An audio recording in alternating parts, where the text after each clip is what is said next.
E se eu te dissesse que você conhece essa história pelo fim, pela tragédia, pelo silêncio que tomou conta do mundo, mas se você olhar apenas para a queda, você perde a verdadeira genialidade da ascensão. Como um time de uma cidade pequena, sem orçamento milionário e sem superestrelas, conseguiu montar uma das engrenagens táticas mais letais e apaixonantes da América do Sul? O que aconteceu com a Chapecoense não foi apenas um acaso do destino. Foi a construção de uma identidade que desafiou a lógica do futebol moderno. Nos próximos minutos, eu não quero que você pense na dor. Eu quero que você entenda a alma. Vou te levar para dentro daquele vestiário e para a mente de Caio Júnior, para te provar que, muito antes de o mundo chorar, ele já deveria ter aplaudido de pé.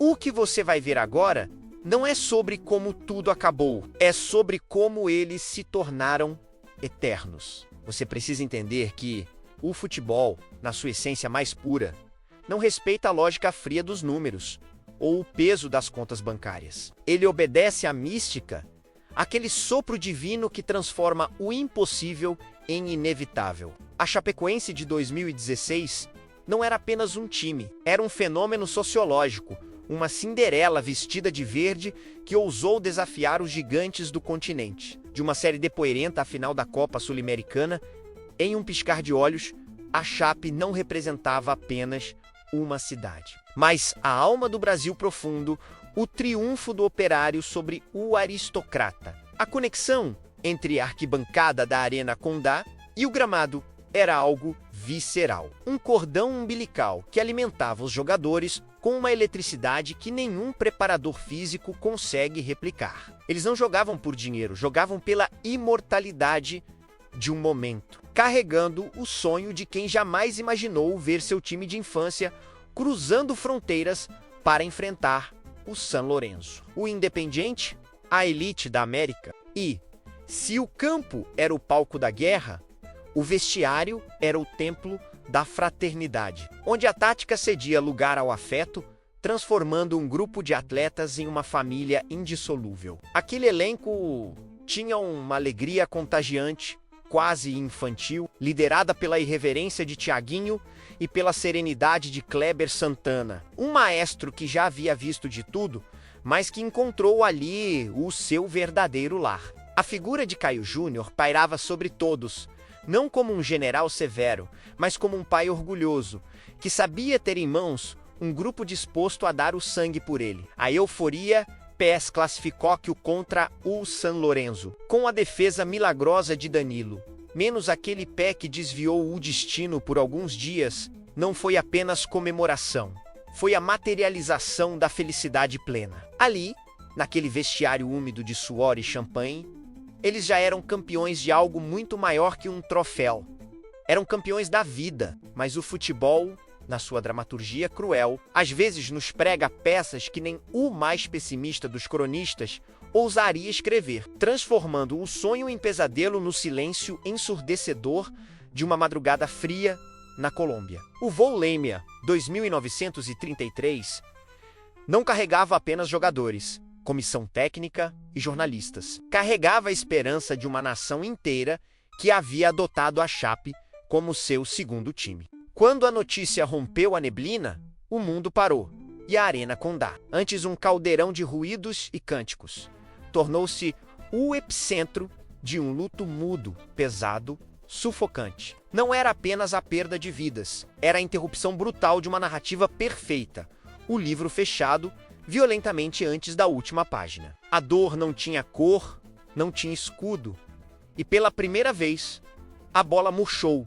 diante da fragilidade da existência humana. O que se viu nas horas e dias seguintes foi a prova cabal de que as 4 linhas são apenas um detalhe diante da grandeza do espírito humano, pois a rivalidade morreu para dar lugar à solidariedade. Torcidas organizadas que passariam a vida se odiando vestiram o verde. Estádios rivais cantaram o Vemo, Vamo, Chape como um mantra de cura coletiva. O futebol brasileiro, tantas vezes marcado pela desunião, encontrou na tragédia um motivo para se abraçar, provando que o peso da camisa é irrelevante quando o que está em jogo é a humanidade. Você via corintianos, palmeirenses, gremistas e colorados chorando a mesma lágrima. Porque a Chapecoense havia se tornado, naquela semana terrível, o time de todos nós, o símbolo de um amor que transcendia a morte.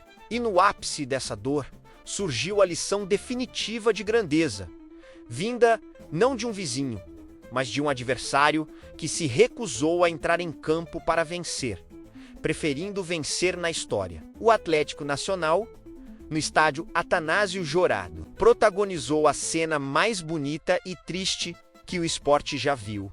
Arquibancadas lotadas, velas acesas, roupas brancas e nenhum jogo, ao abdicarem do título da Sul-Americana em favor da Chapecoense. Os colombianos nos ensinaram que a taça de metal enferruja, mas a dignidade é eterna. Eles coroaram a Chapecoense campeã não pelos gols marcados na final, que nunca aconteceu, mas pela mística, pela alma e pelo sacrifício. Mas para entender como aquele time chegou lá, para entender por que eles mereciam estar naquela final, precisamos olhar para o campo, para a prancheta e para a mente brilhante que orquestrou aquele milagre tático. Você pode olhar para a defesa histórica do Danilo contra o San Lorenzo e chamar de milagre, mas o analista atento, aquele que respira a poeira tática do jogo, enxerga ali a assinatura indelével de Caio Júnior. Aquele time não era um bando de azarões correndo desordenadamente atrás da bola. Era uma engrenagem fria, calculista e letal. A bola parada não era um recurso,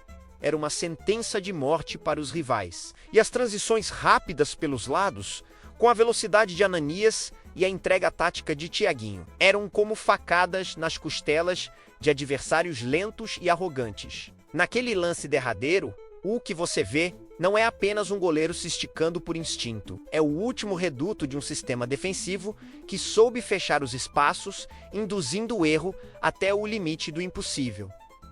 O pé de Danilo não foi sorte, foi a competência técnica encontrando o destino, a manifestação física de um time que se recusava, terminantemente, a morrer na praia. E no coração dessa máquina de fazer história, pulsava a inteligência cerebral de Kleber Santana, um camisa 88 que parecia jogar de terno e gravata num campo de lama e tensão. Ele era o metrônomo, o maestro que ditava quando o time devia acelerar para matar ou cadenciar para respirar, escondendo a bola dos gigantes argentinos como quem esconde um segredo de Estado. Ao lado dele, a figura de Josimar era o cão de guarda, o pulmão incansável que protegia a zaga e permitia que a criação fluísse sem medo do contra-ataque. Foi esse eixo de equilíbrio perfeito que permitiu a Chapecoense dominar a arte de saber sofrer, suportando a pressão asfixiante do Independiente e a catimba histórica do San Lorenzo, para então atacar com uma eficiência cirúrgica. Eles eliminaram campeões da Libertadores não porque eram melhores tecnicamente,